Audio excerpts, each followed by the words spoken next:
your Wednesday daily delivery. I am Michael Rand. Happy to be back for another day. Hope everybody's having a great day out there today. Tremendous show coming up. Two different guests. Wasn't planning on it as of yesterday afternoon, but two different guests. Chris Hine on the Timberwolves here, giving us a lay of the land for a team that's now 22-21. Big game against Dallas tonight, Denver over the weekend.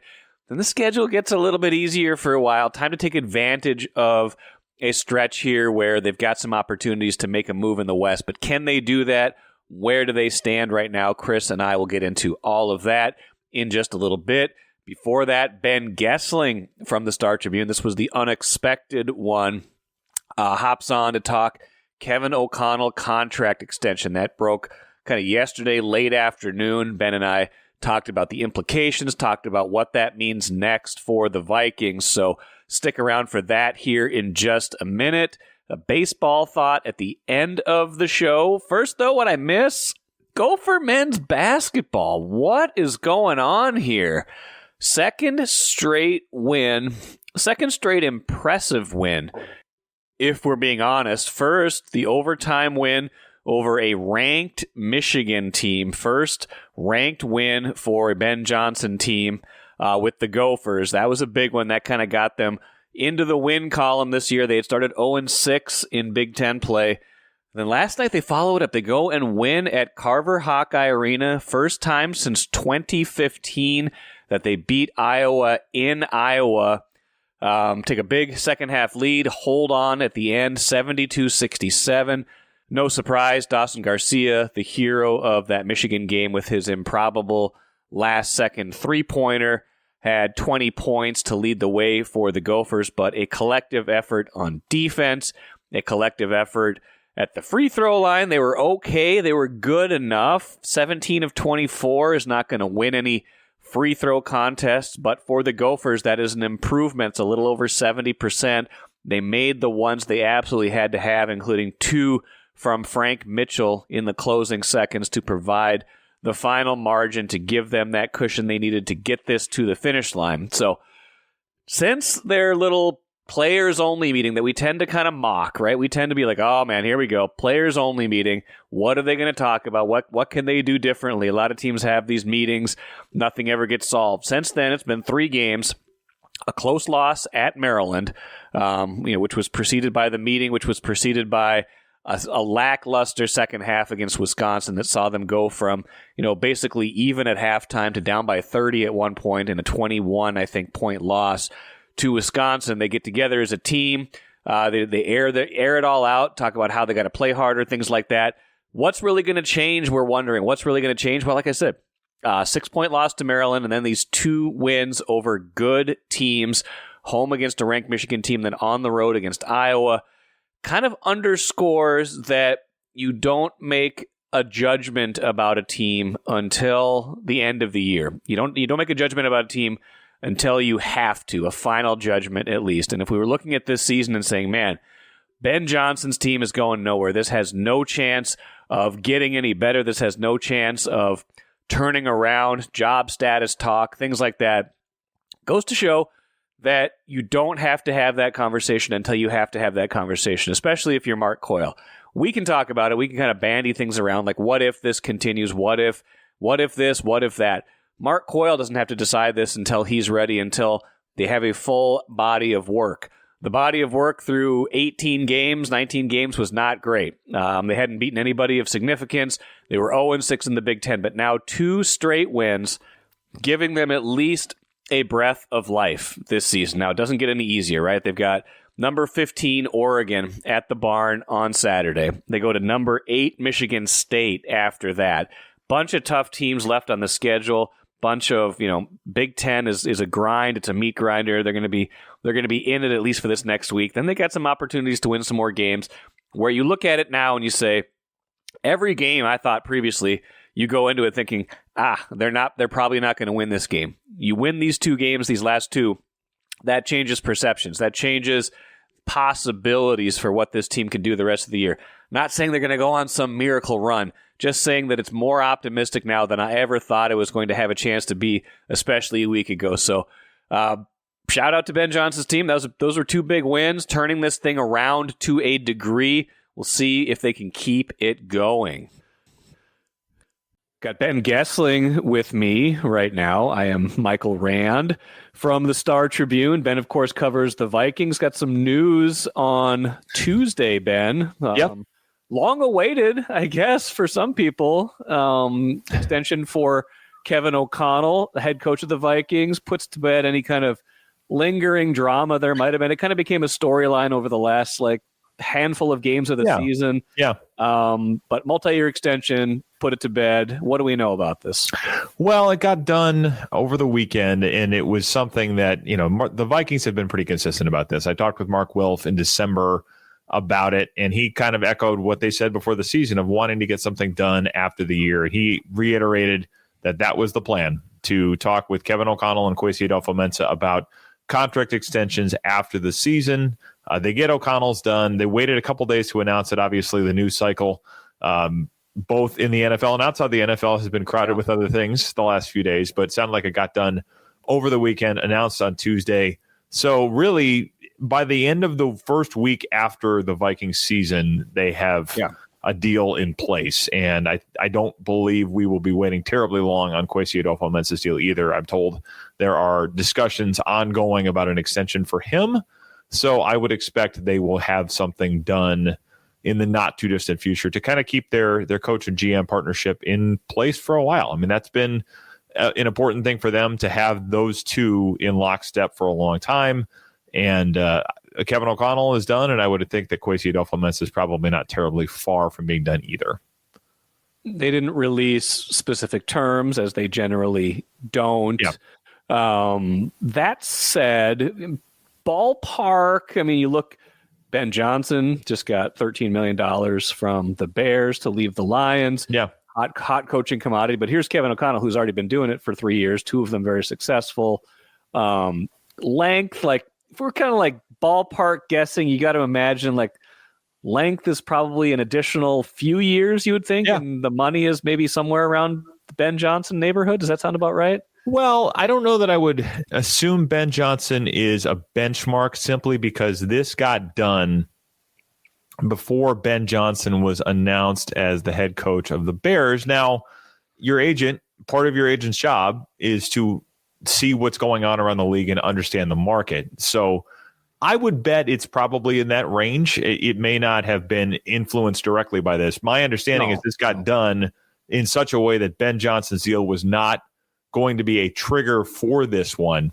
But yeah, I would think it's probably in that neighborhood. I mean, if that's the going rate now for coaches that are a hot commodity, which Kevin O'Connell was going to be if he came out of his deal in Minnesota. Make no mistake about that. He was going to be in high demand if he did not stay as the Vikings head coach, but this was a priority for them, a priority for him to stay here, get it done. So yes, I would think we're talking about at least another 3 years to get him back to kind of those 4 years left on his deal. That has kind of been the way the Vikings have gone about it in the past. I think when Mike Zimmer did his last extension, it was another 3 years on the deal to kind of make it so that he had 4 left under contract. Would not be surprised at all if that's what we're talking about here, just kind of knowing how the Vikings have gone about it. That kind of 4 years left on a deal, it seems to be about where they max things out. At least historically, that's been how they've gone about it. So I would think we're at least in that neighborhood again. And, the money, I'm sure, is a significant raise. I mean, Kevin O'Connell and Kwesi Adolfo-Mensah did not get extensions before this season, which was something that myself and a number of other beat writers asked about, because they did do Mike Zimmer's first extension at that juncture where it was 2 years left on his initial deal. The fact that the Vikings did not do that with Kevin O'Connell turned out to be a very good thing for Kevin O'Connell. Yeah. Obviously, he had a year that increased his price, increased his stock around the league. He is in the conversation for a lot of Coach of the Year type awards. Could be a finalist for the big one, the AP Coach of the Year award, which will be announced at NFL Honors. In fact, I would be shocked if he's not a finalist. I would think he's going to be one of the favorites for that award. So that kind of a year, the quarterback whisperer stuff that gets talked about with what he did with Sam Darnold, all of that played very well into increasing his price. And I'm sure he came out of this with a nice raise and is going to be set for a very, very long time as a result of what he did this year. All of your reporting leading up to this was that this is what was going to happen, but this still became a story. Just, you had some rumblings. You had, is O'Connell a little bit unhappy that this hasn't gotten done yet? You had the whole thing, the Jake Laser report a few weeks ago before the Detroit game, I believe it was. Yep. You almost humorously, you had Pro Football Talk on, I think, Tuesday morning saying, hey, nothing's been done yet. What's going on here? Like the 1,000th example of them publishing something, and then 10 seconds later, the other thing happens. But, this felt like it was the logical conclusion to this. That said, people tend to kind of lose patience in scenarios like this. So what do you think, like, ultimately, was this ever...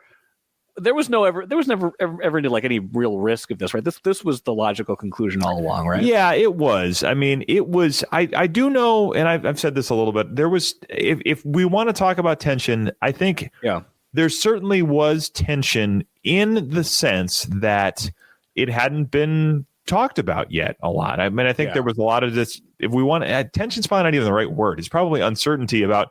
Okay, hey, the team's winning. When are we going to discuss this? But the Wolves were, I think, pretty consistent about this is going to be an after the season discussion. That's very much in the way that they work. There is a time for these things. There is a time to not do these things. And a lot of it was kind of directed around that premise. Now, could there have been more communication of, hey, this is where this is going to go, you got nothing to worry about? I suppose, yes, there could have been that. But I never got the sense that tension had a result of there was negotiations that hadn't gone well. I think it just had been, there hadn't been many talks yet. And then you're kind of saying, all right, when are we going to get to the business side of this? And then when they do, season ends Monday. The team gets back Tuesday morning. O'Connell does his season-ending presser on Thursday, and deal is done by the weekend. So they did not wait very long to come around and get this done. And I think we've seen with the Wolves over and over, they are not shy about spending money on the things that they view as being really important. And the first thing, when I got on the phone with Ziggy Wilf and Mark Wilf last month for my interview with them for my story on their 20 years of ownership, the first thing Ziggy Wilf started talking about was how confident they are that they have the right people in place. He started praising Kevin O'Connell and Kwesi Adolfo-Mensah almost immediately. So you knew right there was no doubt in their minds about how important these guys are to what they're trying to do, and this feeling of they've arrived at a leadership culture that in a structure that they think will last for a very long time. So I don't think from their perspective there was any uncertainty about doing this. I think if there was anything, it was probably just that lack of a sense of when it would happen. Yeah. But no, I think this was something that they wanted to get done. I think O'Connell, and he said it after the season, he wanted to be here. He said it in December that he wanted to be here. Was there interest from other teams? Yes. That is 100% accurate in terms of my understanding of things. Would other teams have been interested if he got out of his contract here? Yes. If he had gone into the final year of his deal, there would have been a lot of teams kind of with their antenna up and saying, hey, this guy is going to be here next year. We're going to have a chance to take a run at him. But he also knows what he has. I mean, the Vikings, you have an ownership group that spends money on just about everything in terms of the football product. The facility is one of the best in the NFL. The stadium is still one of the best in the NFL.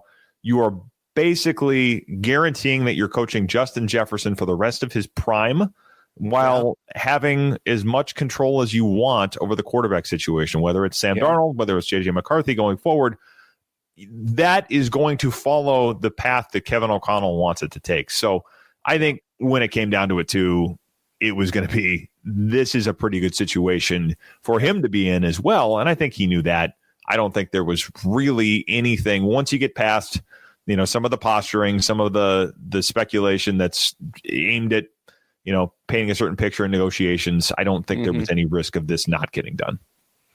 Final thing, Ben. I mean, this kind of sets up the rest of the offseason. This was obviously number one on the to-do list. We've still got, a few weeks left in the season with the conference title games, then the Super Bowl. we get combine a few weeks after that, free agency, draft. It's going to come fast and furious. Like, how does this kind of this first domino kind of set them up for the other big decisions they have to make? Well, I mean, it makes it easier to talk about a quarterback decision because you're not anymore worrying about, is the coach going to have to make decisions based on his own job security? And I don't know that he would have approached that the same way that we saw Mike Zimmer and Rick Spielman do it in 2021. Right. And they certainly did. Yeah. I mean, there was no doubt that was on their minds with a lot of the decisions they made, or probably a lot of the frustration with decisions like drafting Kellen Mond in the third round, where they passed on guys that, I mean, Mike Zimmer said it with Mark Craig in August about, you passed on guys I thought could help us and I thought could start. So that, I think, would have probably been a different calculation for O'Connell, simply because he's at a different phase of his career. He had, I think, a different picture in terms of what his employment status could have looked like beyond Minnesota. I think he would have had a lot stronger market.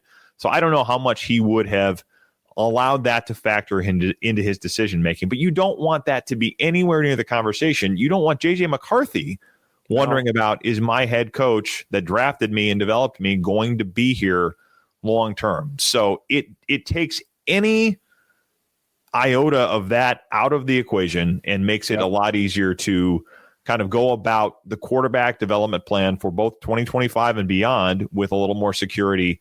And I think that's just a better place to be making those types of decisions. That's going to be obviously a big decision they have to make, I think, by March 5th on the franchise tag, and then free agency starts March 12th.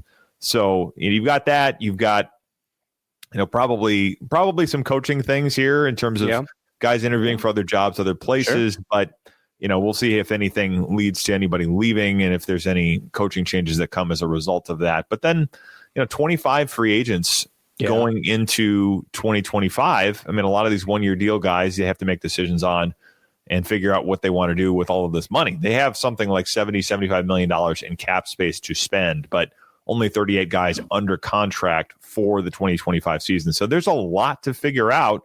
But the first thing you needed to do was take care of the people making the decisions who have outplayed or outcoached, outworked their contracts to this point. I mean, you have 2 13-win seasons in the first 3 years. You're going to get rewarded for that. Kevin O'Connell did. Kwesi Adolfo-Mensah, I think, will soon. And then you kind of make the rest of the decisions knowing you have a pretty stable foundation to go from. Great points, Ben. Appreciate your insights as always. Take care, and we'll talk to you soon. Sounds good. Thanks, Mike. Good stuff from Ben as always, and good points about J.J. McCarthy. Kind of makes me think that it would make sense if O'Connell got a 3-year extension in addition to the year he has in 2025, because that would sync him up with J.J. McCarthy's timeline, right? You've got McCarthy's got 3 years left of his rookie deal plus a 5th-year option, so 4 years total. If O'Connell had 4 years total, that would be the 2025 season plus 3 more after that. That would make some sense. Evaluate everybody kind of going into the 5th-year option year for McCarthy, for the last year for O'Connell, see where everything's at that point, see where the quarterback's at, see what we think going forward beyond that. But I do believe the Vikings did the right thing, no doubt about it, got their guy, and now they can really see what they've got. They can really see what they've built. This is really going to be the first year coming up, assuming it is a J.J. McCarthy that they keep as their projected starter. They let Sam Darnold go in free agency or tag and trade. We'll see about that. Assuming it's McCarthy, this is really the start of the big plan, right? This is the start of the big plan. They haven't had their own quarterback in at any point. Now they finally do. They're kind of starting from scratch with the quarterback they want. So interesting to see where that goes, but I do believe they are in a good place right now. Might take a step back in 2025, but really looking at 26, 27, 28 as the big years to build and maybe go towards a championship.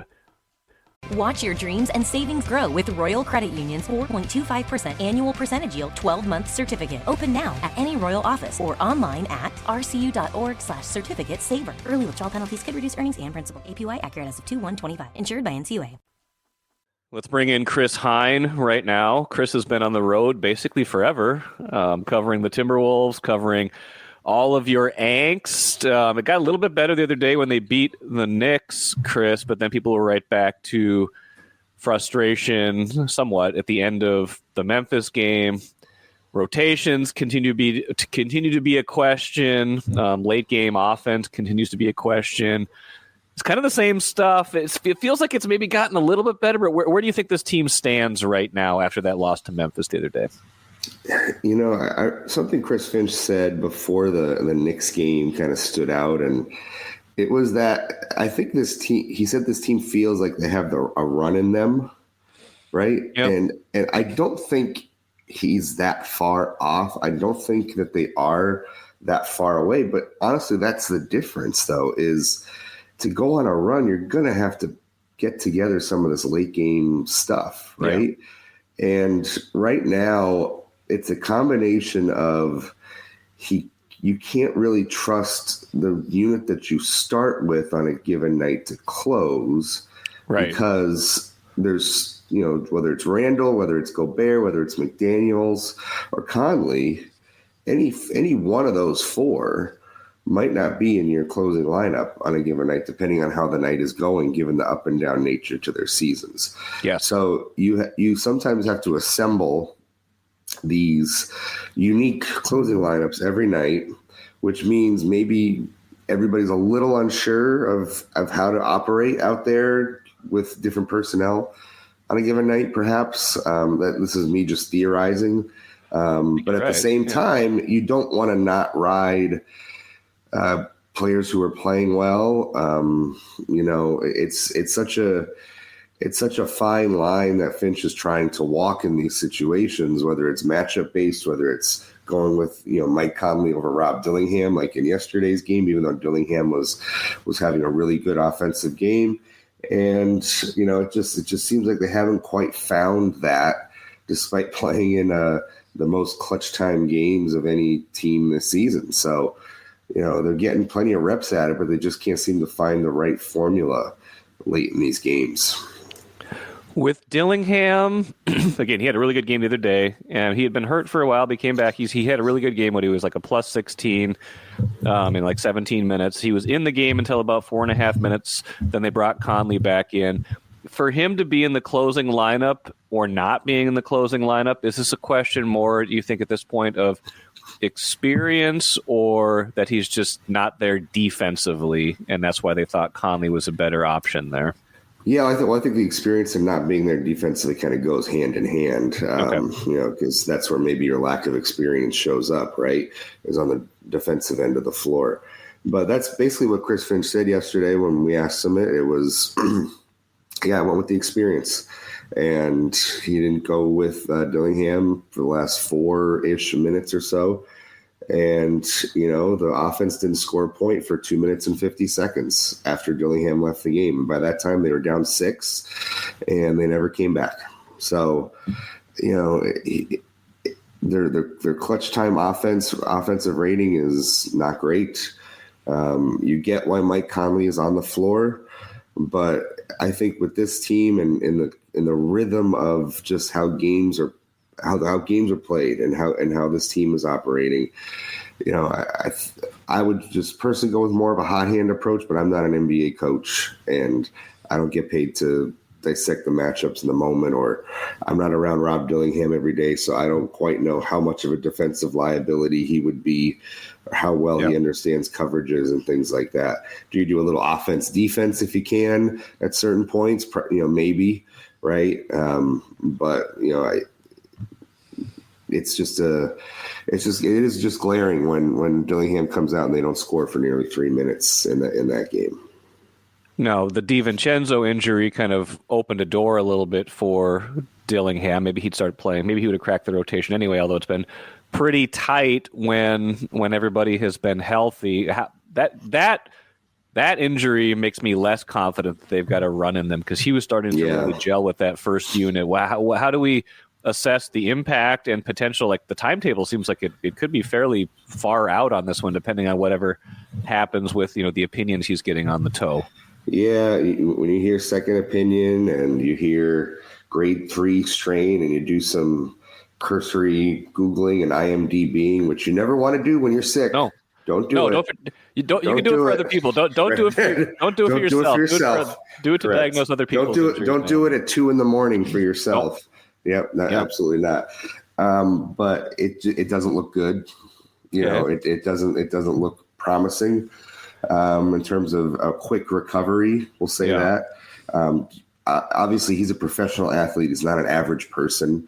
So, and he's got the best care in the world. He's in great shape, right? This and that. So who knows, like with those conditions, how a timetable might be sped up in a recovery like this from what you may Google out there in the ether, right? Yeah. But it certainly seems like, and when you hear the words indefinitely, it certainly seems like they're going to have to plan on him being out for at least a significant amount of time, regardless of how long it is. So a crushing, I think it's a huge injury because he really had come around the last month plus or so and was playing great, was fitting in, hitting shots, facilitating the offense, plays decent defense, rebounds. I think he's a pretty good rebounder for his size, and they need rebounding. Yeah. So I think this just couldn't have come at a worse time for them and for him as a whole. Well, and it kind of underscores too that like throughout their very uneven first half of the season, they had been pretty healthy. That was the thing. It wasn't like they were one of these injury-ravaged teams in the West. Like they had been pretty healthy until this, right? They had, yeah. I mean, not a lot of guys have missed games. Mike Conley missed one or two here and there, and I think Rudy has played pretty much every game. Nikhil, Nas, Ant, Julius, McDaniels, everybody's been healthy. Yeah. I can't really recall many games where the top 8 rotation players missed time. It just didn't happen. And now they're going to have to go without one of them for at least it seems like more than a few weeks. Now, Chris Finch, the head coach, I think, most rational people would judge his overall tenure here as pretty good, right? Like he's made the playoffs a whole bunch of times, made the Western Conference Finals last season. But, when things go bad, the coach is an obvious place to look. Where do you think, the fan ire versus the internal concern about this team are probably a little bit different, and I'm imagining the view of Finch is much different within the organization than it is on social media. How do you see him kind of like working his way through? I don't think this has been his best coaching job. How do you see him kind of working his way out of this and getting this team where they need to be, kind of relative to expectations? Yeah, I think just overall, Finch, Connolly, they're not people that overreact or because something didn't go right on Monday night, we completely change what we're doing on Wednesday night. Okay. Right. So I think you've seen him try to give things a lot of time to stick or to develop a chemistry or what have you. And you've seen, I think, glimpses throughout the season, whether it be, kind of with these closing lineups, like he wouldn't really deviate from that in years past, but he has this season. Obviously, it took him a while to get a starting lineup change, but he made it eventually, and it seemed to have at least a decent effect. Now it's back to the old one anyway. Now it's back to the old one because DiVincenzo got hurt. Now it's back to the old one. But now his hand is a little forced because he's going to have to play Dillingham now a significant amount of minutes. So that's going to be a change. Not one that he's necessarily made voluntarily, but it's one that he's going to have to live with and deal with over the next couple of weeks here. So I just think that's kind of how this organization operates, and this front office and he operate. And it's not always what fans want to hear. It's not, again, what social media likes because they like to see instant change, instant gratification. But this is how you become successful in the NBA. You develop a plan, you try to stick to it in the face of external criticism. And we were proven right 2 years ago, 1 year ago with the trade. Yeah. That worked. And I just think that, again, Tim Connolly, just go back to what happened in Denver when he was there. He stuck with Michael Malone when there were plenty of moments throughout that tenure where he could have switched coaches. He never did. And that was always his guy. And sure enough, it eventually paid off after Tim left to come to Minnesota. It paid off for Denver in a title. So, his own history would suggest that he's going to stand by a coach when he thinks he's got a guy, and he thinks he's got a guy in Chris Finch for sure.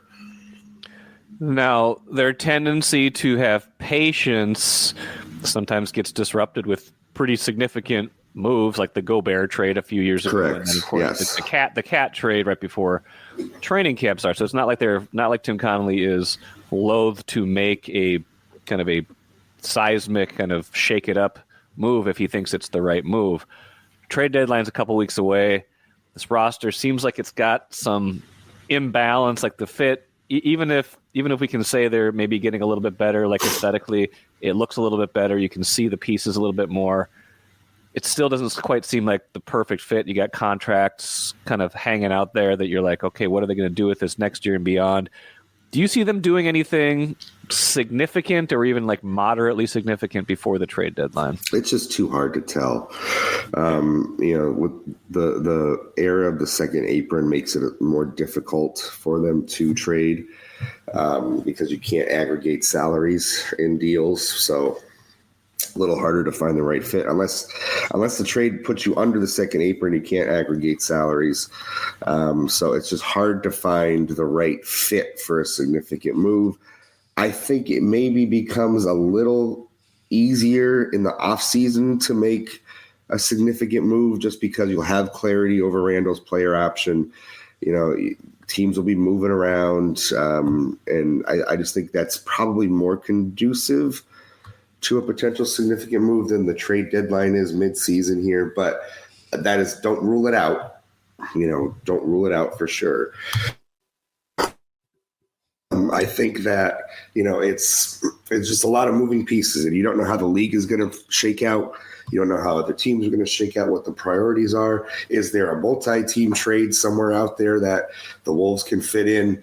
That all these things are just too hard for the podcasting and social media trade machine world to really conceptualize accurately. So, if they keep like this and they're kind of at this record at the trade deadline, I would expect them to make some sort of move perhaps. But again, if it's not out there, then they won't. And then you wait until the summer, until the timing is maybe a little better and a little more flexible to make a deal. A few more things before I let you go. Appreciate your time, Chris Hine, as always. They got Dallas, Denver. The schedule is kind of what it is. Anthony Edwards took the shot again at the end of the Memphis game, didn't make it.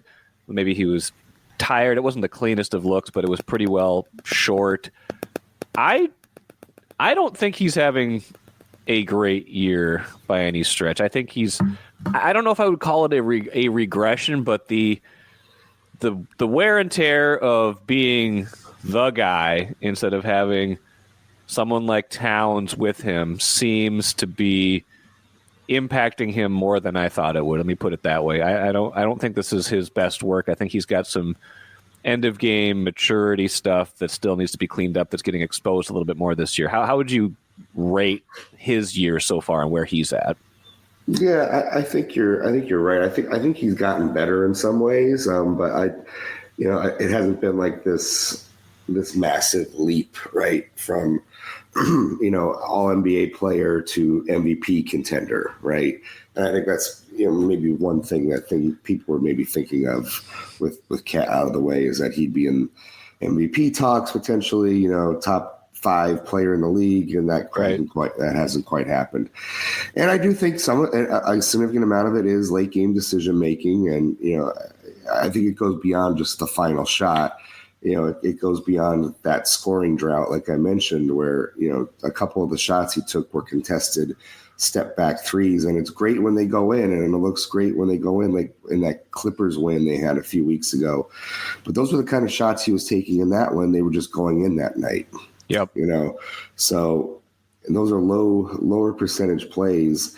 It's more trying to generate that ball movement and getting the ball back after you've given it up on a double team. And he's done that at times this season. Yeah. That has happened.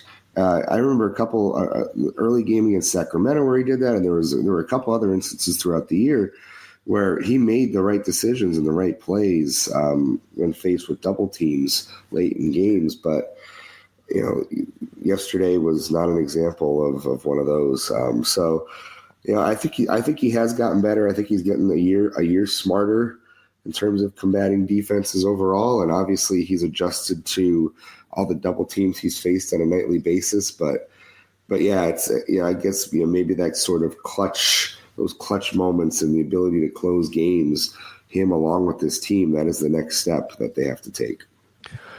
Last thing, I know you got to go, and I got to go too.